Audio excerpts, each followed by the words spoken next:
મિત્રો આગળ આપણે એક્ઝામ્પલ જોઈએ. અહીંયા આપણે શ્રેણિકોના ગુણાકાર વિશે ચર્ચા કરતા હતા અને શ્રેણિકોના ગુણાકાર વિશે ઘણા બધા એક્ઝામ્પલ આપણે જોયા છે.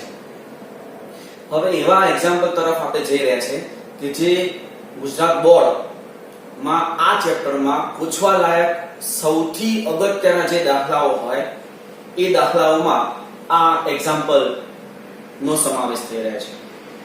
કે મિત્રો સૌથી અગત્યનો આ એક્ઝામ્પલ છે અને છે બહુ સિમ્પલ. એક વખત વ્યવસ્થિત તમે જોઈ લેશો તો ક્યારેય ભૂલાય નહીં તે રીતના આ એક્ઝામ્પલ છે અને સૌથી અગત્યના પૂછી શકાય તેવા એક્ઝામ્પલના સ્વરૂપમાં છે. બહુ મસ્ત એક્ઝામ્પલ છે, ધ્યાનથી જોજો. અહીંયા એક મેટ્રિક્સ આપ્યો છે 3/3 102 021 203. આવો એક 3/3 શ્રેણિક હોય તો a³ -6a² + 7a + 2i = 0 આવું સાબિત કરવું છે. આપણે આ સમીકરણ સાબિત કરવું છે. a³ -6a² + 7a + 2i = 0. હવે આમાં મિત્રો તમે જોશો આપણી પાસે a³ અને a² નથી તો સૌપ્રથમ આપણે a² મેળવીએ. તો a² એટલે શું થાય તો કે a * a. તો અહીંયા આપણી પાસે જે મેટ્રિક્સ આપેલો છે એ બંને મેટ્રિક્સ નું મલ્ટીપ્લિકેશન કરીએ. મલ્ટીપ્લિકેશન તમને ખ્યાલ જ છે તે રીતે આપણે આગળ વધીએ. જોજો પ્રથમ જે શ્રેણિક હોય તેની હાર અને બીજો જે શ્રેણિક હોય તેના સ્તંભના અનુબદ્ધ ઘટકોનો ગુણાકાર અને એ જે ગુણાકાર આવે એ તમામ ઘટકોનો સરવાળો. એટલે કઈ સમજો આ અનુબદ્ધ ઘટક કહેવાય. પહેલું બીજું અને ત્રીજું. આ રીતે અનુબદ્ધ ઘટકો થાય. આ અનુબદ્ધ ઘટકોનો ગુણાકાર અને એ જે ગુણાકાર આવે છે એ તમામ ગુણાકારનો સરવાળો કરવાનો. તો શું થશે જોજો. આ 1 આ 0 4 1 0 અને 4 શું થાય સરવાળો એનો 5. તો અહીંયા લખશું. આ ક્યાં લખવું એ પણ અહીંયા મલ્ટીપ્લિકેશન કરવા પરથી જ આપણને ખ્યાલ આવી જાય. તમે કોનો મલ્ટીપ્લિકેશન કર્યો તો કે પહેલી હાર અને પહેલો સ્તંભ એટલે 1 1 થાય તો 1 1 નું સ્થાન કયું કહેવાય ત્યાં એક સાદું તમારે લખવાનું થશે. હવે 1 2 એટલે પહેલી હાર અને બીજો સ્તંભ એ લઈએ. શું થશે જોજો 0 આ 0 અને આ પણ 0 તમામ ગુણાકાર 0 થાય અને એનો સરવાળો પણ 0 થાય તો અહીંયા શું આવશે 0.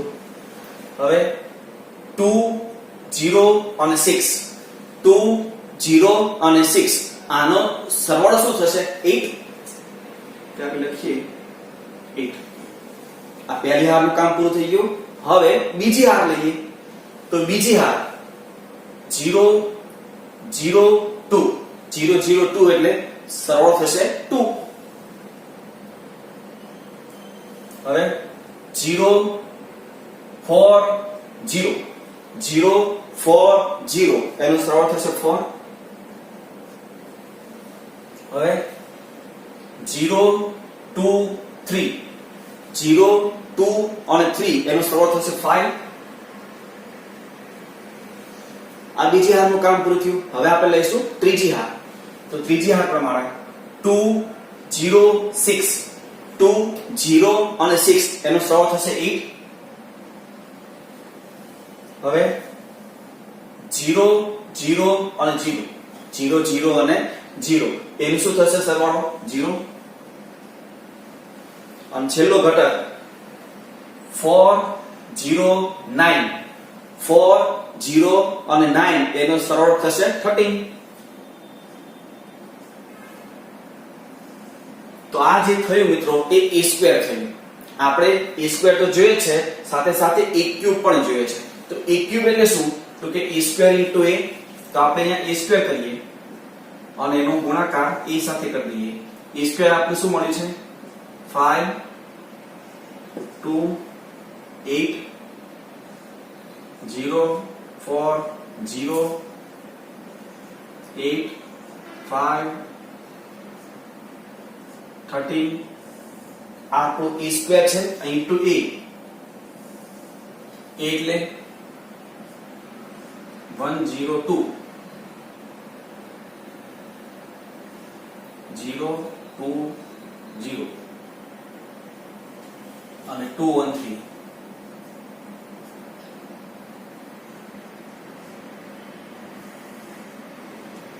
જેના મલ્ટીપ્લિકેશન આપણે કરવું છે. તો ફરીથી પ્રથમ જે શ્રેણિક છે તેની હાર અને બીજો જે શ્રેણિક છે તેના સ્તંભના અનુબદ્ધ ઘટકોનો ગુણાકાર અને જે ગુણાકાર આવે છે એ તમામનો સરવાળો. તો જોઈએ જો 5 0 અને 16 5 0 અને 16 મતલબમાં 21 થાય ને 5 0 અને 16 0 0 0 અહીંયા 0 આવશે 10 0 24 10 0 24 મતલબ 34. હવે 2 0 10 2 0 10 મતલબમાં 12 0 8 0 મતલબમાં 8 4 4 અને 15 4 4 અને 15 મતલબમાં 30. હવે ત્રીજી હાર લઈએ તો 8 0 અને 26 8 8 0 અને 26 મતલબમાં 34.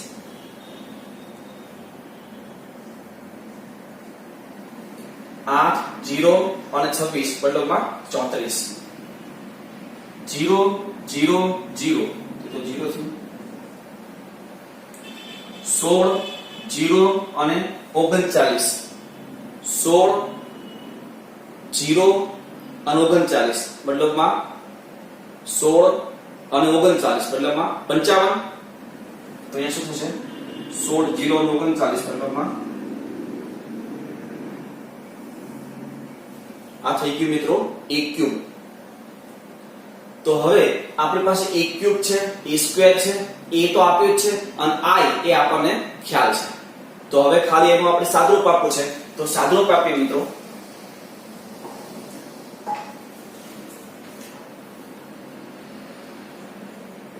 LHS is equal to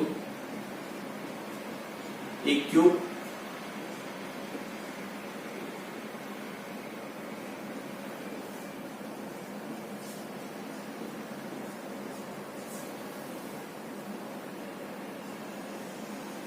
સૌપ્રથમ 1 ક્યુબ આપણને જે મળ્યું તે અહીંયા 21 12 અને 34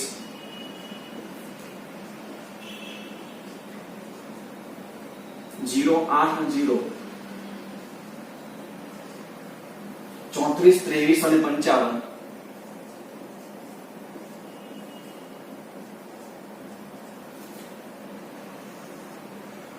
માઈનસ 6 into a સ્ક્વેર. આજે આપણી પાસે a સ્ક્વેર છે એને 6 વડે મલ્ટીપ્લાય કરવાનું.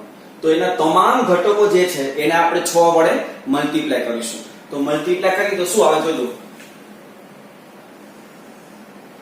અહીંયા થશે 30 12 અને 48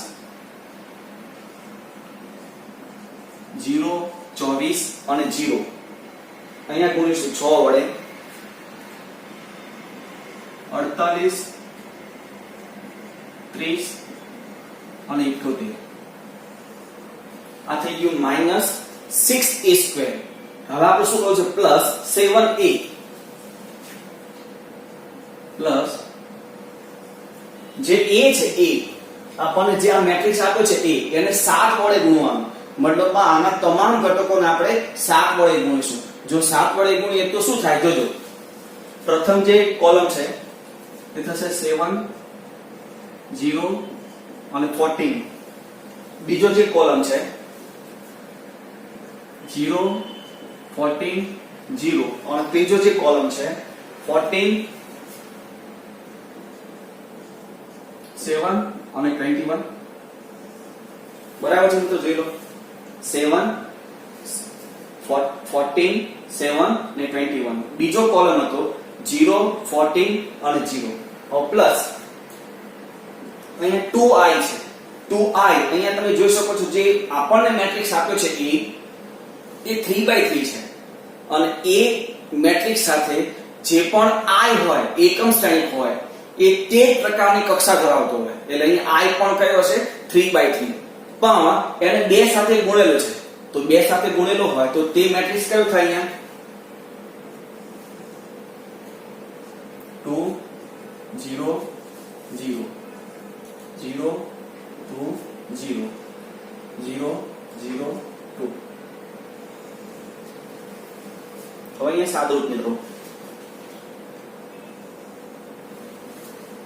તો જે સૌપ્રથમ આપણે સરવાળો છે એ પહેલા સરવાળો કરશું પછી બાદબાકી કરશું તો 21 7 અને વત્તા 2 21 7 2 એટલે 30 21 ને 7 28 28 ને 2 30 અને 30 માંથી આ 30 જાય તો 0 બીજો ઘટક જો 0 0 0 0 એ બધા ઘટકો 0 છે અહીંયા શું આવશે 0 ત્રીજો ઘટક જો 34 14 અને વત્તા 0 34 14 0 એટલે 48 અને 48 માંથી આ 48 જાય એટલે એ પણ 0 અહીંયા પ્રથમ હાર શું છે બધા 0 0 અને 0 બીજી હાર જોઈએ 12 0 0 એટલે 12 અને 12 માંથી આ 12 જાય તો 0 8 14 2 8 14 2 8 ને 14 22 22 ને 2 24 24 માઈનસ આ 24 એ પણ 0 હવે આ 23 7 23 ને 7 30 30 માંથી આ 30 જાય તો એ પણ 0 તો એ બીજી હાર પણ શું થયું 0 ત્રીજી હાર જોઈએ 34 14 0 34 અને 14 એટલે 48 48 માંથી આ 48 જાય તો 0 એના પછીનો ઘટક જો 0 0 0 અને 0 બધા ઘટક 0 છે એટલે તો 0 થશે જ એના પછી છેલ્લો ઘટક જોઈએ આપણે 55 21 એટલે 76 અને 76 2 એટલે 78 અને 78 માઈનસ આ 78 એટલે આ શું થયું 0 તો જોઈ શકો છો મિત્રો આ જે શ્રેણિક છે એના તમામ ઘટક શું થયા 0 અને કોઈ પણ શ્રેણિકના તમામ ઘટક 0 હોય તેવા શ્રેણિકને આપણે શું કહીએ છીએ શૂન્ય શ્રેણિક અને શૂન્ય શ્રેણિકને આપણે શું લખી શકીએ O અને જે આપણું RHS છે મિત્રો શું છે મિત્રો આપણું RHS ને લખી શકીએ RHS તો અહીંયા સરસ મજાનો વેરી મોસ્ટ ટાઈમથી દાખલો ક્લિયર થાય છે મિત્રો આ દાખલો ઘણી બધી વખત બોર્ડમાં પૂછાયેલો છે આ રીતના એક્ઝામ્પલ એટલે ખાસ ધ્યાન રાખવું વ્યવસ્થિત બહુ સિમ્પલ છે ખાલી મલ્ટીપ્લિકેશન છે એટલે ધ્યાનપૂર્વક લખી લો મિત્રો નેક્સ્ટ એક્ઝામ્પલ અહીંયા એક મેટ્રિક્સ છે એ 0 -10 α/2 10 α/2 અને 0 આવો એક 2/2 મેટ્રિક્સ આપણને આપેલો છે તો આપણે સાબિત કરવાનું છે i plus a equal to i minus a into cos alpha sin alpha minus sin alpha અને cos alpha આવું એક સમીકરણ આપણે સાબિત કરવાનું છે મિત્રો આમાં એક વસ્તુ ખાસ ધ્યાન રાખજો કે આપણે આજે સાબિત કરવું છે એ કઈ બાજુથી શરૂ કરવું LHS થી શરૂ કરવું કે RHS થી એ બહુ અગત્યનો ભાગ ભજવે છે જ્યાંથી આપણે સાદુરૂપ સરળતાથી આપી શકીએ તે બાજુથી આપણે આ એક્ઝામ્પલ શરૂ કરીએ મતલબમાં આ એક્ઝામ્પલ આપણે RHS થી સ્ટાર્ટ કરીએ તો અહીંયા સૌપ્રથમ મેં RHS લખ્યું છે i minus a into 2/2 matrix cos alpha minus sin alpha અને cos alpha હવે અહીંયા તમે જોઈ શકો છો કે વિધેય tan α/2 છે ત્રિકોણમિતિમાં એક વસ્તુ ખાસ ધ્યાન રાખવું કે હંમેશા જો આપણું વિધેય જે છે આપણા એક્ઝામ્પલમાં આપણા જે વિધેય છે એ એક જ વિધેયના સ્વરૂપમાં જો શક્ય હોય તો એને ટ્રાન્સફર કરી દેવું કેમ કે જેથી જો એક જ વિધેયમાં આખું સ્વરૂપ ટ્રાન્સફર થઈ જતું હોય તો તમે સાદુરૂપ બહુ સરળતાથી આપી શકો છો આપણે ગુણિત ઉપગુણિતમાં આ જે વિધેય છે cos અને sin એના tan માં એટલે કે અર્ધકોણના ટેનમાં પણ અર્ધકોણમાં સૂત્ર આપણને ખબર છે ને, ખ્યાલ છે કે નહીં? હા, તો એ આપણે સૂત્ર અહીંયા મૂકીશું. તો અહીંયા સૌપ્રથમ i - a, ફરીથી જે સમીકરણ આપ્યું છે એમાં i + a છે, એ 2/2 હોવાથી આપણે i પણ શું લઈશું? 2/2 લેવું પડશે. તો આપણે 2/2 લઈએ, 1 0 0 1 માઈનસ a, તો આપણને જે a આપ્યું છે તે લીધું. અને આ જે મેટ્રિક્સ છે, આ મેટ્રિક્સને આપણે કન્વર્ટ કરીએ છીએ આ રીતે. એના સૂત્ર મૂકીશું. cos આલ્ફા નું સૂત્ર 1 - tan²α/2 છેદમાં 1 + tan²α/2 માઈનસ sin આલ્ફા, તો માઈનસ sin આલ્ફા નું સૂત્ર 2 tan α/2 છેદમાં 1 + tan²α/2. આ sin આલ્ફા એનું 2 tan α/2 છેદમાં 1 + tan²α/2. cos આલ્ફા 1 - tan²α/2 છેદમાં 1 + tan²α/2. આપણે જનરલી યાદ રાખ્યું છે cos થીટા એટલે 1 - t² છેદમાં 1 + t². sin થીટા 2t છેદમાં 1 + t². આ રીતે આપણે યાદ રાખ્યું છે. તો અહીંયા સુધી ક્લિયર થઈ ગયું. હવે આ જે મેટ્રિક્સ છે, આ મેટ્રિક્સ પર તમે જુઓ, જે ચાર ઘટકો છે એ ચારેય ઘટકોના છેદમાં 1 + tan²α/2 છે. તો ચારેય ઘટકો આપણે કેમ કોઈ સંખ્યા અંદર ગુણીએ છે તો બધા ઘટકોમાં ગુણીએ છે, એમ કોઈ બધા ઘટકોમાંથી આપણે કંઈક કોમન નીકળતું હોય તો કોમન પણ લઈ શકીએ આપણે. તો અહીંયા આપણે કોમન લઈએ. તો છેદમાં જે 1 + tan²α/2 છે એ આપણે કોમન લીધું. તો શું વધ્યું અહીંયા? તો 1 - tan²α/2, 2 tan α/2, અહીંયા પણ 2 tan α/2 અને અહીંયા 1 - tan²α/2. અહીંયા તો બહુ સિમ્પલ છે, બે શ્રેણીકની બાદબાકી છે. 1 - 0 તો 1 0 - પ્લસ થશે, અહીંયા આ માઈનસ થશે અને આ 1 થશે. એ તો બહુ સિમ્પલ બાદબાકી છે, તમને ખ્યાલ જ છે. હવે અહીંયા આ બે મેટ્રિક્સ, આ જે છે 1/1 + tan²α/2 એ આપણે આગળ લીધું. હવે શું થયું? તો આ બે મેટ્રિક્સનો ગુણાકાર ખાસ ધ્યાન રાખજો મિત્રો. સૌપ્રથમ આ પહેલી હાર એના આ પહેલા સ્તંભ સાથે ગુણાકાર, 1 1 નું સ્થાન, તો અનુબદ્ધ ઘટકો લઈએ, આ બંનેનો ગુણાકાર એટલે 1 - tan²α/2 પ્લસ આ બંનેનો ગુણાકાર 2 tan²α/2. જે લખ્યું છે 1 1 ના સ્થાન ઉપર 1 - tan²α/2 પ્લસ 2 tan²α/2. હવે 1 2 ના સ્થાન ઉપર મતલબ પહેલી હાર અને બીજો સ્તંભ, આ થશે -2 tan α/2 અને આ બંનેનો ગુણાકાર પ્લસ tan α/2 માઈનસ tan³ α/2. એ તો ખ્યાલ આવી ગયો. હવે 2 1 બીજી હાર અને પ્રથમ સ્તંભ લઈએ તો આ થશે -tan α/2 પ્લસ tan³ α/2 અને આ પ્લસ 2 tan α/2. એટલે 2 2. તો આ બંનેનો ગુણાકાર 2 tan² α/2 અને આ બંનેનો ગુણાકાર પ્લસ 1 tan² α/2. સિમ્પલ મલ્ટીપ્લિકેશન છે. હવે સાદું જોજો, આ સાદું કરીએ 1 તો છે જ, આ -tan² α/2 પ્લસ 2 tan² α/2 શું થશે? 1 + tan² α/2.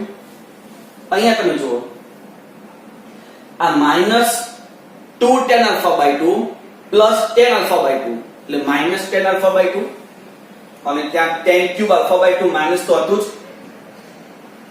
હવે અહીંયા આ -tan α/2 પ્લસ 2 tan α/2 એટલે tan α/2 પ્લસ tan³ α/2 અને છેલ્લે અહીંયા આ 2 tan² α/2 માઈનસ tan² α/2 એટલે tan² α/2 અને પ્લસ 1 તો ત્યાં છે. હવે આ જે છે આ આખું 2/2 મેટ્રિક્સ, આ તો રહેવા દઈએ એમ 1 + tan² α/2 અને આ જે છે એમાંથી તમે જુઓ -tan α/2 કોમન આવશે. શું કોમન આવે છે? -tan α/2. જો -tan α/2 કોમન લઈએ તો શું વધશે? તો કે tan² α/2 પ્લસ 1. એ જ રીતે મિત્રો અહીંથી તમે જુઓ tan α/2 કોમન આવશે, તો tan α/2 કોમન લઈએ તો શું વધે? 1 + tan સ્ક્વેર આલ્ફા બાય 2 અને આ પદ એ તો એમને રહેવા દઈએ. હવે તમે જો આ જે મેટ્રિક્સ છે 2 by 2 એમાં તમે જો દરેક ઘટકમાંથી 1 plus tan square alpha by 2 common આવશે. અહીંથી કોમન આવે, અહીંયા આ કોમન આવશે, અહીંયાથી અને અહીંયાથી. એ જો કોમન લઈ લઈએ તો બાર એના ઉપર અંશમાં 1 plus tan square alpha by 2 અને છેદમાં 1 plus tan square alpha by 2 હતું જ. હવે શું વધે છે? અહીંયા વધશે 1, અહીંયા વધશે માઈનસ tan આલ્ફા બાય 2, અહીંયા વધશે tan આલ્ફા બાય 2 અને અહીંયા વધશે 1. એટલે આ તો શું થયું? કેન્સલ થઈ ગયું. હવે આ વધ્યું. હવે આ જે છે આને મારે જે રીતે જોઈએ છે, જે સ્વરૂપે મારે જોઈએ છે i plus a, તો i plus a સ્વરૂપમાં હું કન્વર્ટ કરું, એમાંથી હું i છૂટો પાડું. તો આ જે છે એમાંથી i આ થશે 1001 અને પ્લસ 1 અહીંયા છે તો અહીંયા આપણે 0 લખશું. અહીંયા માઈનસ tan આલ્ફા બાય 2 છે તો એને આપણે અહીંયા લખશું, અહીંયા tan આલ્ફા બાય 2 અને અહીંયા 0. આ કહેવાય આપણો i અને આ કહેવાય આપણો a. તો મતલબ અહીંયા શું થઈ ગયું? i plus a જે આપણું LHS છે. તો LHS અહીંયા આપણું સાબિત થાય. તો બહુ અગત્યનો દાખલો, બહુ સરસ દાખલો છે, ધ્યાનપૂર્વક લખી લો. તો નેક્સ્ટ એક્ઝામ્પલ જોઈએ. અહીંયા જે છે ત્રણ મેટ્રિક્સ છે, ઇક્વલ ટુ 0 આપણને આપ્યું છે અને x મેળવવું છે. હવે ત્રણ મેટ્રિક્સ નો ગુણાકાર છે અહીંયા. તો સૌપ્રથમ આપણે કયા બે મેટ્રિક્સ નો ગુણાકાર કરવો અને ગુણાકાર માટે શું શરત હતી તે આપણે ખાસ જોવું પડે. અહીંયા પહેલો જે મેટ્રિક્સ છે અને બીજો જે મેટ્રિક્સ છે તેના હાર અને સ્તંભ મતલબ આની કક્ષા આપણે જોવી જોઈએ. તો સૌપ્રથમ ગુણાકાર માટે આપણે શું ધ્યાન રાખવાનું હતું કે પ્રથમ જે શ્રેણિક હોય તેમાં સ્તંભ અને બીજો જે શ્રેણિક હોય તેમાં હાર ની સંખ્યા કેવી હોવી જોઈએ? સમાન. તો અહીંયા આ જે છે પ્રથમ શ્રેણિક એમાં સ્તંભ કેટલા છે? તો કે 3. અને બીજો જે મેટ્રિક્સ છે તેમાં હાર કેટલા છે? તો કે 3. તો આ બંનેનો તમે મલ્ટીપ્લિકેશન કરી શકો છો. તો મલ્ટીપ્લિકેશન આપણે કરીએ. જો પ્રથમ હાર પ્રથમ સ્તંભ એટલે કે 1 1 ના સ્થાન ઉપર, તો 1 1 ના સ્થાન ઉપર કરીએ. જો આ 1, આ 2x અને આ 15, તો 1 2x અને 15 આ ત્રણેય ઘટકોનો સરવાળો 2x 16 થશે. હવે 1 2 ના સ્થાન ઉપર 1 અને 2 મતલબમાં 3 5x 3, 3 5x 3 મતલબ શું થશે? 5x 6. હવે 1 3 ના સ્થાન ઉપર, તો 1 3 ના સ્થાન જોઈએ. 2 x 2, 2 x 2 મતલબમાં x 4. તો આ થઈ ગયું પહેલા બે મેટ્રિક્સ નો ગુણાકાર. હવે ઇન્ટુ અહીંયા હજી એક મેટ્રિક્સ છે મતલબમાં હવે આ બે મેટ્રિક્સ નું મલ્ટીપ્લિકેશન કરવું પડશે. તો તમે જોઈ શકો છો અહીંયા કેટલા હાર અને કેટલા સ્તંભ છે. તો પ્રથમ શ્રેણિકમાં આપણે સ્તંભ જોવાના હતા, તો અહીંયા 3 સ્તંભ છે. અને બીજો જે શ્રેણિક છે એમાં આપણે હાર જોવાના હતા, તો અહીંયા 3 હાર છે. હારની સંખ્યા ઇક્વલ છે તો આપણે એનું મલ્ટીપ્લિકેશન કરી શકીએ. તો મલ્ટીપ્લિકેશન કરીએ શું થશે? જો આ થશે 2x 16 પ્લસ 5x 6 into 2 મતલબમાં 10x 12 અને આ multiplication x² 4x equal to 0. હવે આમાં તમે સાદુરૂપ આપો તો આ x² 2 10 4x મતલબમાં 16x અને 16 12 મતલબમાં 28 equal to O અથવા 0. હવે તમે અંદરનો ઘટક ને 0 સાથે સરખાવો. 0 સાથે એક ક્લિયર વસ્તુ છે કે મેટ્રિક્સ નું સાદુરૂપ તમે ગમે તે આપો, જવાબ હંમેશા મેટ્રિક્સ માં જ આવશે. તમે સરવાળો બાદબાકી જે પણ કરો જવાબ મેટ્રિક્સ માં જ આવશે. એટલે આ જે છે એ 0 લઈ શકો અથવા શૂન્ય સંખ્યા તરીકે O પણ લઈ શકો છો. જો હું આને O લઉં તો તમે બંને ઘટક સરખાવી શકો છો. તો બંનેના ઘટકો સરખાવીએ. x² 16x 28 બરાબર 0. 28 ના ભાગ પાડો તો x 14 અને x 2 equal to 0 મતલબમાં x is equal to -14 અને x is equal to -2. આ રીતે તમને x ની બે કિંમતો મળશે, -14 અને -2. મિત્રો આપણે મલ્ટીપ્લિકેશન ના ઘણા બધા એક્ઝામ્પલ જોયા. હવે થોડા પ્રેક્ટિસ કરવા માટે હું તમને મલ્ટીપ્લિકેશન ના એક્ઝામ્પલ હોમવર્ક સ્વરૂપે આપી રહ્યો છું. ફક્ત 4 એક્ઝામ્પલ છે. જોઈ શકો છો અહીંયા a b અને c ત્રણ 2x2 મેટ્રિક્સ આપેલા છે. શું કરવાનું છે? તો આવું કંઈક સાબિત કરવાનું છે. a * b + c = ab + ac. આમ કરવાનું શું? તો સૌપ્રથમ b + c કરો, પછી a * b + c કરો એટલે LHS ક્લિયર થઈ ગયું. હવે a * b કરો, પછી a * c કરો એટલે AB + AC બંનેનો સરવાળો કરી નાખો. LHS અલગથી RHS અલગથી સરખાવી દો. LHS = RHS. નેક્સ્ટ અહીંયા 3/3 મેટ્રિક્સ આપ્યો છે, એક સમીકરણ સાબિત કરવાનું છે. ઓલરેડી દાખલો આપણે આજે કર્યો જ છે. એના જેવો જ એક છે ત્રીજો, એક ફરી 3/3 મેટ્રિક્સ છે અને ફરી આ સમીકરણ સાબિત કરવાનું છે. મિત્રો ધ્યાન રાખજો, આવા સમીકરણના જે પણ એક્ઝામ્પલ હશે એ આ ચેપ્ટર માટે ખૂબ અગત્યના દાખલાઓ છે, ખૂબ અગત્યના, જે વેરી મોસ્ટ IMP કહી શકાય. ધ્યાન રાખજો, એટલે ખાસ અગત્યના દાખલાઓ છે. બહુ કાળજીપૂર્વક એક્ઝામ્પલ કરવા. અને છેલ્લો એક A અને B બે 2/2 મેટ્રિક્સ આપેલા છે. બહુ સિમ્પલ, A² + AB + 6B એનું મૂલ્ય આપણે મેળવવાનું છે. બહુ સિમ્પલ એક્ઝામ્પલ છે. તમે આ લખો અને ખાસ આ ટ્રાય કરજો.